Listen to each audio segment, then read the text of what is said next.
7 বছর বিবাহিত জীবন নিঃসন্তান অবস্থায় কেটেছে। তবে এত বছর পর সেই দুঃখ কাটানোর সম্ভাবনা তৈরি হয়েছে। জন্ম নিল ফুটফুটে 2 যমজ সন্তান। কিন্তু এরপরেই দম্পতি 2 জন চিকিৎসক অনুষা রেড্ডির নামে থানায় এফআইআর করলেন।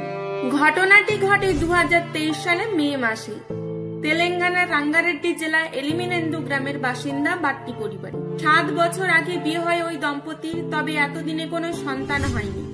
তাই তারা আইভিএফ এর মাধ্যমে সন্তান নেওয়ার সিদ্ধান্ত নেয়। এরপর থেকেই তিনি চিকিৎসক অনুষা রেড্ডির তত্ত্বাবধানে ছিলেন। এপ্রিল মাসে কীর্তি বিজয়ালক্ষ্মী হসপিটালে চেকআপের জন্য যান। সেখানে চিকিৎসক লক্ষ্য করেন তার জরায়ু আলগা হয়ে গিয়েছে।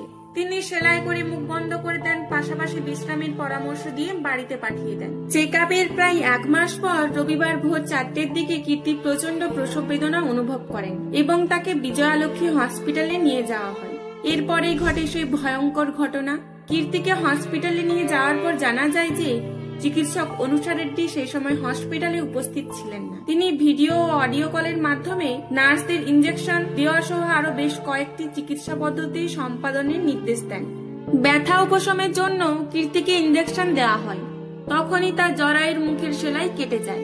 সোমবার 10:30টার দিকে কীর্তির গর্ভ থেকে বের হয় যমজ 2 সন্তান। এরপরেই চিকিৎসক অনুষা রেড্ডি এসে জানান যে কীর্তি তার 2 সন্তানকে হারিয়েছে। এরপরেই বাট্টি পরিবারে নেমে আসে ঝড়। দীর্ঘ 7 বছর অপেক্ষার পর যে আশা বেঁধেছিল ওই দম্পতি, সে আশা এক নিমেষেই চুরমার হয়ে গেল।